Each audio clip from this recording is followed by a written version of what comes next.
Page 13, leftover popcorn. At the top of the page, they're introducing you to a new symbol that you get to learn and memorize forever and ever and ever. It's called a natural sign. Looks a little weird, but you'll get used to it. A natural sign simply takes away any sharp or flat that would normally be there. It makes it a natural note. It makes it a white key on the piano. See a natural sign in front of a note? It's going to be a white key. Let's take a look in here and see where it is. Last line, first measure. On the right hand, you're in C position. So you have a G, an F sharp, and remember that sharp is good for the rest of the measure. So any other Fs in that measure are sharped automatically. Just so it's here. And the second F is also a sharp. And then the last F, it would be a sharp because the sharp sign still applies, but they don't want a sharp. Now they want an F natural. So they put a natural sign in it to take the sharp away. So now it's an F natural. So the notes in that measure are G, F sharp, and then a G, and then an F natural. And that's the way natural signs work. They just cancel out any sharps or flat or whatever there and makes it a white key. So, and it's the same rule applies to those as to the sharps and flats. It's from that point on to the rest of the measure. Only that measure. Of course, in this piece it doesn't matter because they would be F naturals anyway. But the point is, you could have other key signatures with sharps and flats in it, and it does matter. So it's only that measure. Now, as far as this popcorn piece goes, let's look at the right hand. Beginning, we're in C position, eighth notes.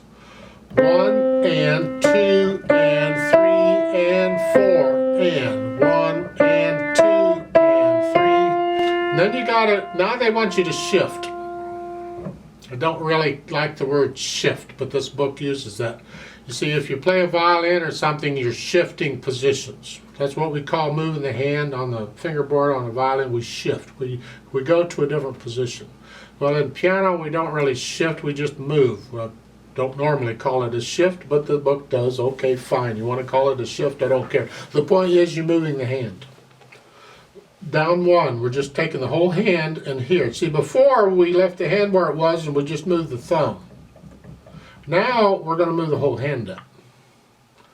And what it is it's kind of two motions, or it can be. Let me explain this and get you totally confused. You're just going to love it. Stick this. There's two ways of doing this. We could move the hand and move the whole hand down at one time. So the half note right in front of that is here. Then when I lift up on the half note, I just move down right there, all in one motion. So the second measure going on is 1, 3, and 4, and. That we do that a lot. You'll get it. You'll get that feeling. You have to look down at the keyboard at first until you get an idea, but eventually you also want to get to where you can move one key up or down without looking at the keyboard. You just develop that feel for one key. That takes a little time. Just keep in mind you need to do that. So don't think, I got to look down now because I got to move. You learn to do it without looking. Then the other thing we can do here is we crawl like a bug on the keyboard. This is something I learned when I learned to play the violin. The violinists don't do. They don't normally crawl like a bug up and down the keyboard. I wanted to do that at first when I was first learning. My teacher, no, don't you do that. The whole hand always moves together on a violin. Well, on a piano, it doesn't. We can move different fingers at different times and who knows what's going on. It's fun. So here, I could, if I wanted to, I could just move the thumb down alone. And then right after I play it, then I can move the rest of the hand down. So I'm not moving the whole hand, it's one and then the other. And sometimes we do that too. So in this case, the last two measures of that line, 1 and 3 and 4 and. That's where if you want it all connected, all legato and smooth, because you don't want to lift up on a legato. Here you can go ahead because it's a different phrase. I haven't talked about phrasing yet, but it's okay to have a little silence between those notes. So you can lift up and move the whole hand. And then in the second line, second measure, they want you back here. Well, you have a rest before it, so you have plenty of time to move up.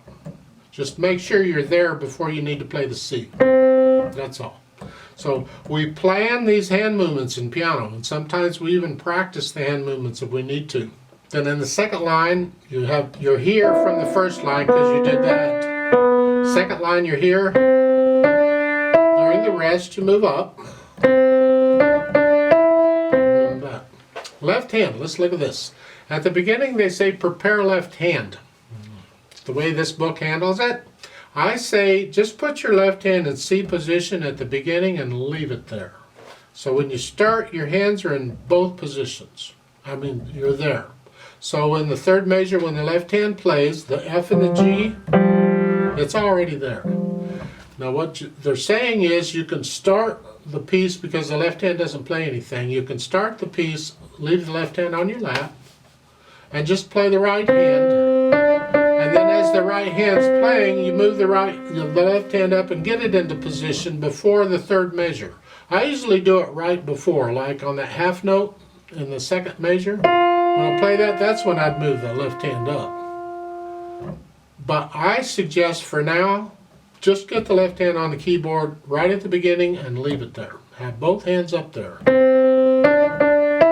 Like so. So, back to the left hand. We have the F and the G, 5/7 chord. Then the next line, the next one is an E and a G, and then a rest. So it's 1, 2, 3, 4, and then the last measure of the second line, F. Rest. See, the left hand is not moving around; it's staying put here. And then the last line at the end, it's an F G, E G. 5/7 and a 1 chord. We're just not using all the notes. Try putting the hands together. You hear? 4.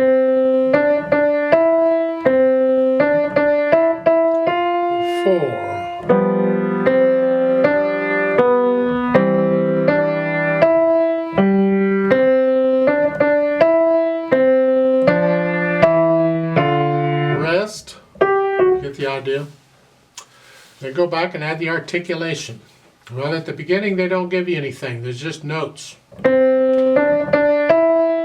Generally speaking, we just kind of play it legato. If they don't give anything, just play it legato. It was not always that way. But for now, I mean, in today's, the way we do it, just play them legato as best you can. You can't play a repeated note legato, but you do the best you can.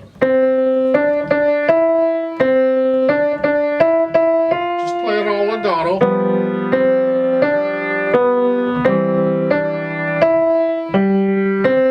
And then for some reason they do give you a slur at the end of the second line. I don't understand that because they haven't given you slurs on anything else. Why give a slur now? You're still going to play it the same. Rest, and then slurs on the last line. Now staccato. Both hands. Now the slur in the last line makes sense because they've added staccato in there, and then make sure that it's clear as to what's going on. You see, if they don't give you anything, like in the first line, it's up to you how you want to play it. You can play those staccato.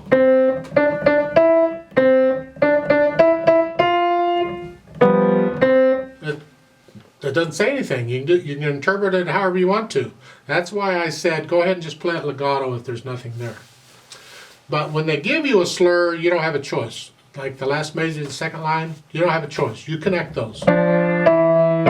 Because in the measure right before that, you could have played those partly.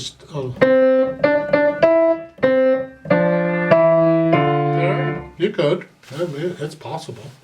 And the last line, they're telling you what they want you to do. Then add the dynamics. Moderately soft at the beginning, and that's the right hand. Well, the left hand isn't playing, so it's not too bad. But you got to decide what moderately soft is. It's sort of soft. Not soft, just sort of soft. Then the left hand has to be soft.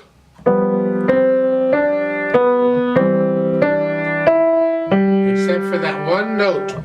This is the second line, first measure. The last note when the left hand plays, that's melody, so it's got to be the same loudness as the right hand was doing.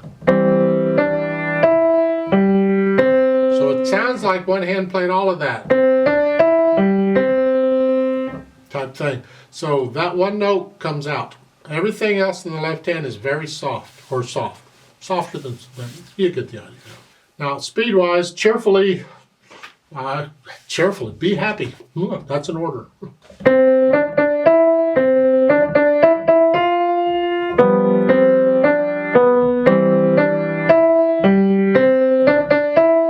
So, I don't know. It's different for different people. And then, of course, there's a repeat sign at the end, which means you play it twice. Well, that makes sense because there's two sets of words on the first two lines, so okay. I'm not going to sing it. You can sing it if you want, but we will repeat it, though. So I would like to play this with you slowly to double-check the notes and the rhythms. Not going to do the dynamics, just the notes and the rhythms and the staccatos and that stuff. So I'll give us 4 counts. 1, 2, ready, and go, and.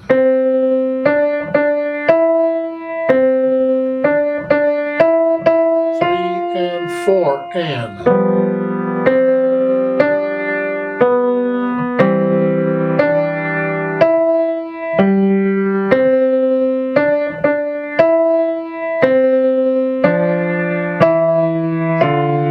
Rest.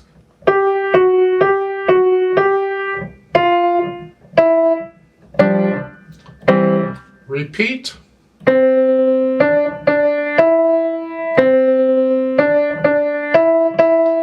And 4 and.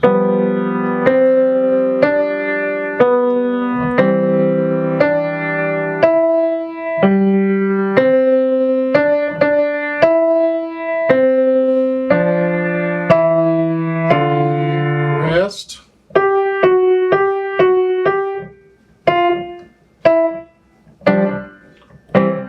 Rest. And there's a duet part at the bottom of this, and I'd like to play that. You play what you just played. I'm going to speed this up to a little more cheerfully than we just did. And again, I need you to go up an octave on the keyboard. So just pretend middle C goes up an octave and you're here. Play it all up here. 1, 2, ready, go.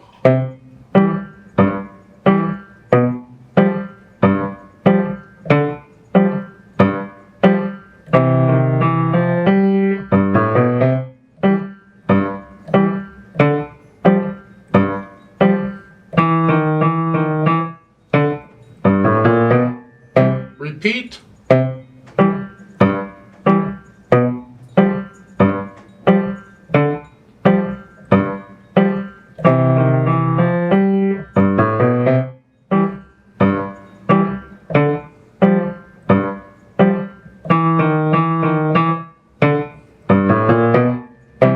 Rest.